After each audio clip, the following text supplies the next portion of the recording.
Hello everyone, precis writing এর আরো একটি নতুন ক্লাসে সকলকে স্বাগত। যারা প্রথম থেকে ক্লাসটি দেখছো, কোনো রকম স্কিপ না করে ক্লাসটি দেখতে থাকো। আশা করি ক্লাসটি খুবই হেল্পফুল হবে এবং বিশেষ করে ইনফরমেশন কোনো রকম মিস হবে না। তো চলো আমরা প্রথমে দেখব আজকের যে প্রেসি প্রথমে আছে যে Lamartine, the French poet and statements. Lamartine যিনি ছিলেন একজন ফ্রেঞ্চ কবি অর্থাৎ ফরাসি কবি এবং একজন রাজনীতিবিদ বা কূটনীতি বিশেষজ্ঞ। ওয়াজ নেভার রিচ, তিনি কখনোই ধনী ছিলেন না।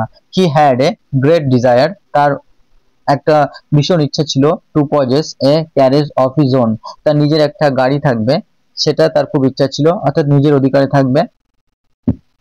অ্যান্ড ফর দিস পারপাস, এবং এই উদ্দেশ্যে হি সেভড মানি, এবং তিনি কি করেছিলেন, অর্থ সঞ্চয় করেছিলেন। Which he put in a box, যেটা তিনি একটা বাক্সের মধ্যে রেখে দিয়েছিলেন।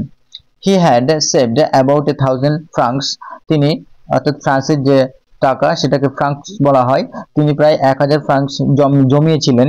when a poor widow with several children came to his room, যখন একজন দরিদ্র এবং বিধবা মহিলা তার কয়েকজন সন্তানের সাথে তার কাছে এসেছিলেন, অর্থাৎ তার গৃহে এসেছিলেন।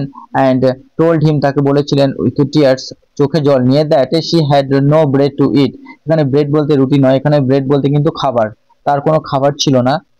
that her furniture had been seized, এমনকি তার যে জিনিসপত্র বা আসবাবপত্র সেগুলিও কেড়ে নেওয়া হয়েছিল। and that she and her children had been turned out into the street, এমনকি তার ছেলে মেয়েদের সাথে তাকে কি করা হয়েছে, তাকে রাস্তায় নামিয়ে দেওয়া হয়েছে। How much do you require, তোমার কত প্রয়োজন? said ল্যামার্টাইন বলল, তোমার কত টাকার প্রয়োজন? 1000 francs replied the poor woman, অর্থাৎ সেই দরিদ্র মহিলাটি বললেন, উত্তর দিলেন যে 1000 ফ্রাঙ্কস। কাম হিয়ার দেয়ার, এসো, ওই যে তোমার জন্য রয়েছে। said the generous poet, অর্থাৎ দয়ালু কবি বললেন, ওই যে এসো, ওখানে তোমার জন্যই আছে। and put his savings into her hand, এবং তার যে সেভিংস বা সঞ্চয় তিনি তার হাতে দিলেন।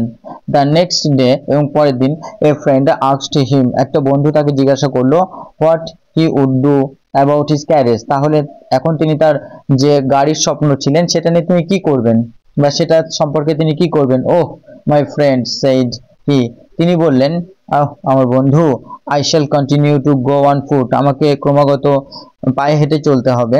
it is better for my health, এটা আমার স্বাস্থ্যের পক্ষে ভালো।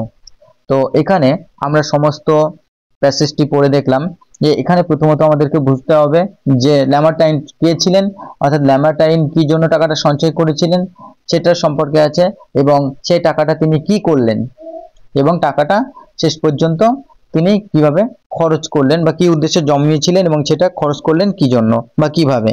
তো এটা আমরা সেই সংক্ষিপ্ত সারটি আমরা এখানে কিন্তু লিখব। তো এখানে চলো দেখি আমরা কিভাবে লিখতে পারি। প্রথমত আমরা এখানে অনেকগুলি নাম দিতে পারি, যেমন ল্যামার্টাইনস জেনারোসিটি, অর্থাৎ ল্যামার্টাইনের যে দয়াশীলতা সেটা আমরা বলতে পারি, অথবা আরো কতগুলো আমরা নাম দিতে পারি, যেমন এ হার্ট গ্রেটার দ্যান ওয়েলথ, অর্থাৎ একটা হৃদয় যেটা কিনা সম্পদের চেয়েও বেশি দামি বা সম্পত্তির চেয়েও বেশি দামি আমরা বলতে পারি, বা সম্পদের চেয়ে মহান হৃদয়। তারপর এটা দ্য পোয়েটস কম্প্যাশন, অর্থাৎ কবির করুণা বলতে পারি। দেন চ্যারিটি ওভার কমফোর্ট, অর্থাৎ দানশীলতা বা আরামের চেয়ে দানশীলতা, এটাও আমরা বলতে পারি। গ্রেটার দ্যান গোল্ড, অর্থাৎ সোনার চেয়েও মহান। তারপরে চুজিং আদার্স ওভার সেলফ, অর্থাৎ নিজের চেয়ে অন্যকে বেছে নেওয়া।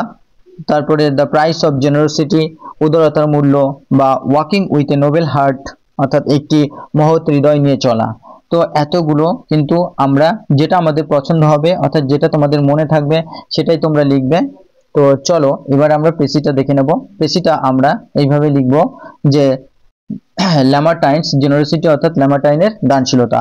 যেহেতু এটা আমাদের প্রেসি লেখার নিয়ম হচ্ছে 1/3 করতে হবে, তো সেই কারণে যেহেতু ওখানে 6টা লাইন আছে, 1/3 আমরা এখানে 2টো লাইনের মাধ্যমে এবং একটা টাইটেল দিয়েছি। তো এছাড়া ছোট করা খুবই মুশকিল, যতটা পেরেছি লাইনটাকে সংক্ষিপ্ত করার চেষ্টা করেছি, কিন্তু যেহেতু ওখানে প্রচুর ইনফরমেশন আছে তো 2টো লাইনের মাধ্যমে ইনফরমেশনটাকে শেষ করার চেষ্টা করেছি। আর এর চাইতে বড় করতে গেলে আরো বেশি কমপ্লেক্সিটি বাড়বে সেন্টেন্সে, সেক্ষেত্রে বুঝতে অসুবিধা হবে এবং বেশ জটিল হয়ে উঠবে সেন্টেন্সগুলো। তো চলো although the French poet and politician, যদিও ফ্রেঞ্চ কবি এবং রাজনীতিবিদ ল্যামার্টাইন ওয়াজ পোর, দরিদ্র ছিলেন।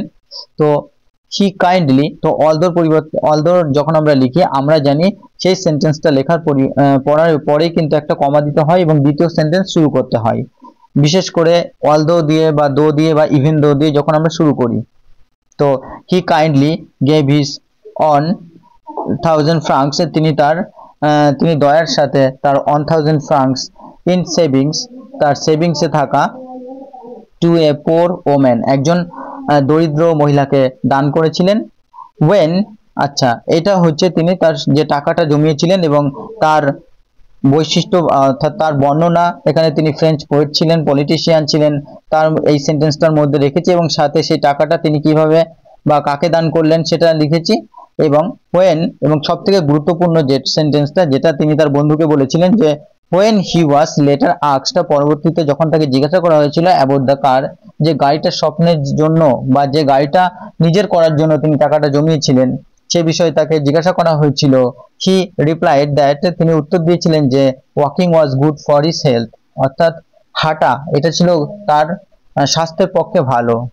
তো বন্ধুরা এটাই হলো একটা মহৎ হৃদয়ের পরিচয়, যখন কাউকে হেল্প করার জন্য হৃদয় অর্থাৎ তোমার মধ্যে দানশীলতা থাকবে বা এরকম মহান সহৃদয় সম্পন্ন তুমি ব্যক্তি হবে, তখন নানা ধরনের ছোট দেখিয়ে বা নানা ধরনের মানুষকে সহায়তা করার জন্য তুমি নানাভাবে এগিয়ে আসবে, সে এনি হাউ তুমি কিন্তু এগিয়ে আসতে পারো, ঠিক যেমনটা ল্যামার্টাইন করেছেন, তিনি দরিদ্র হওয়া সত্ত্বেও কিন্তু এই কাজটি করেছেন। তো বন্ধুরা এটাই হলো আজকের একটি ভেরি ভেরি ইম্পর্টেন্ট প্রেসিস। আশা করি ক্লাসটি তোমাদের ভালো লেগেছে। যারা চ্যানেলে প্রথম অবশ্যই সাবস্ক্রাইব করে পাশে থাকা বেল আইকনটি প্রেস করে রেখো। তোমরা প্রতিনিয়ত ক্লাস দেখো কিন্তু লাইক করো না, তো এটাই দুঃখ। তোমরা লাইক করো, বেশি করে হাইপ করো এবং তোমাদের জন্য কিন্তু প্রতিনিয়ত ক্লাস থাকবে। তো ধন্যবাদ সকলকে।